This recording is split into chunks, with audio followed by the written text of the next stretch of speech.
Vamos a hablar del sistema de bandas cambiarias y el riesgo cambiario. Esta es la primera parte de una serie de 3 videos. Hablaremos primero de los sistemas cambiarios.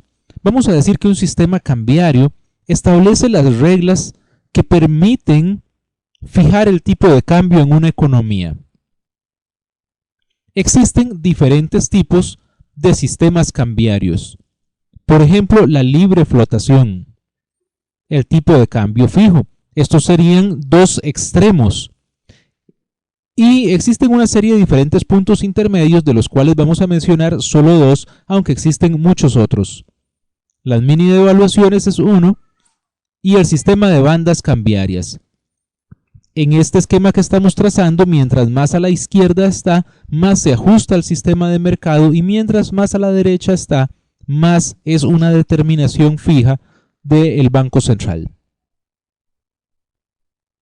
Entonces hablemos del sistema flexible o el sistema de libre flotación. Es un sistema donde el tipo de cambio es fijado totalmente por la oferta y la demanda de divisas. La oferta y la demanda, entonces, ambas establecen cuál es el tipo de cambio de equilibrio del mercado en un determinado momento. La oferta de divisas depende de factores como las exportaciones, la entrada de capital extranjero, los ingresos por turismo, entre otros elementos.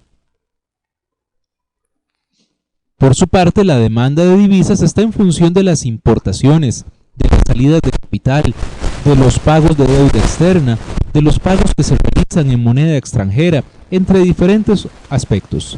Así entonces, en la determinación del tipo de cambio tenemos una curva de oferta, una curva de demanda, y entonces el tipo de cambio de equilibrio se establece donde se cruzan esta oferta y esta demanda, y si la demanda aumenta, por ejemplo, pues entonces presiona el tipo de cambio al alza, tal como vemos en esta gráfica. Ahora, en el sistema de tipo de cambio fijo, es el otro extremo, el tipo de cambio no varía, sino que siempre mantiene el mismo valor. El Banco Central debe actuar mediante la compra y venta de divisas para mantener entonces el tipo de cambio en ese valor, y para esto emplea sus reservas monetarias, para suplir los faltantes o excesos. En un sistema de tipo de cambio fijo, entonces, tenemos la oferta y la demanda, un tipo de cambio determinado, que vamos a decir que es el tipo de cambio que ha establecido el Banco Central, y cuando, por ejemplo, aumenta la demanda de divisas, lo cual presiona el tipo de cambio al alza, entonces el Banco Central incrementa la oferta de manera que el tipo de cambio se mantenga siempre al mismo nivel. El problema es que es posible que las reservas monetarias sean insuficientes para cubrir ese exceso de demanda. Esto haría que el tipo de cambio no se pueda mantener fijo por mucho tiempo. Esta situación ocurrió en Costa Rica a inicios de la década de 1980, cuando las reservas monetarias internacionales del país fueron insuficientes para mantener el tipo de cambio fijo que se mantuvo durante los años 70 y por lo tanto no se pudo sostener el tipo de cambio y se dio una gran devaluación. Entonces aparece un punto intermedio, el sistema de mini devaluaciones. Luego de la crisis de inicios de los años 80, entonces surgió la alternativa de ir cambiando el tipo de cambio poco a poco. Durante los años 90, las mini devaluaciones se transformaron en mini devaluaciones diarias. Todos los días se devaluaba el tipo de cambio 10 céntimos, 15 céntimos, según la necesidad del Banco Central. Fue casi un acuerdo entre los economistas costarricenses que el mecanismo de mini devaluaciones se había agotado.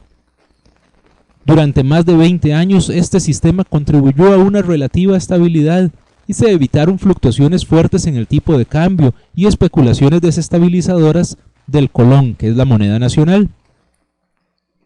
Pero al ser un sistema tan predecible, no le permitió al país reducir las tasas de inflación. La mini devaluación, al ser predecible, los vendedores entonces introducían a la hora de importar ese efecto a los precios, de manera que la inflación tendía a ser muy alta, entre otras consecuencias negativas. Entonces se considera una alternativa el sistema de bandas. Es un sistema en el cual el tipo de cambio es libre, fluctúa de acuerdo con la oferta y la demanda, pero solo dentro de un determinado rango establecido por el Banco Central. Entonces se fija un límite superior o un techo y un límite inferior o un piso. El Banco Central interviene en el mercado cuando el tipo de cambio toca dichos límites y se quiere salir de esos límites. Si el tipo de cambio cae hasta llegar al límite inferior, entonces el Banco Central compra divisas para aumentar la demanda. Entonces, observemos aquí en el gráfico, si el tipo de cambio está fluctuando dentro de las bandas, no hay problema, pero cuando toca la banda, entonces el Banco Central empieza a demandar divisas para subir el precio. Por otra parte, si el tipo de cambio sube hasta tocar el techo establecido, hasta tocar el máximo, entonces el Banco Central vende divisas usando sus reservas monetarias para aumentar la oferta y así estabilizar el tipo de cambio dentro de las bandas. Observemos aquí, el tipo de cambio empieza a fluctuar dentro de las bandas, pero al tocar el punto superior, al tocar el límite superior, entonces el Banco Central interviene para que el tipo de cambio siga fluctuando, pero siempre dentro de las bandas. En Costa Rica las bandas iniciaron en octubre de 2006. Originalmente los límites se fijaron en 514.78 colones en el límite inferior y 530.22 en el límite superior.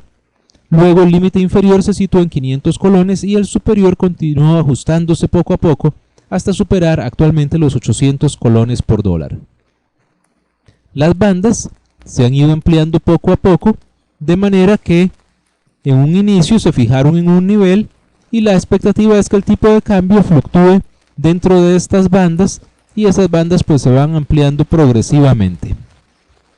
Las bandas crean mayor incertidumbre y mayor riesgo y entonces el tipo de cambio deja de ser tan predecible.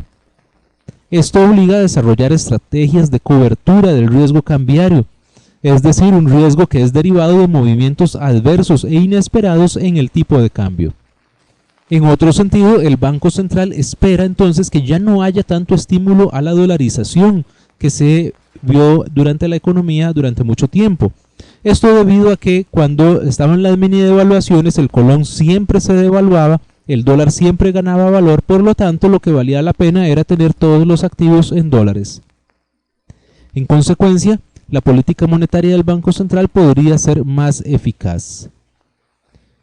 Muchas gracias, le invitamos a visitar nuestra página www.auladeeconomia.com y a suscribirse a nuestro canal de YouTube para que pueda ver la segunda parte de este video y muchas otras partes y muchos otros videos que publicamos frecuentemente. Gracias.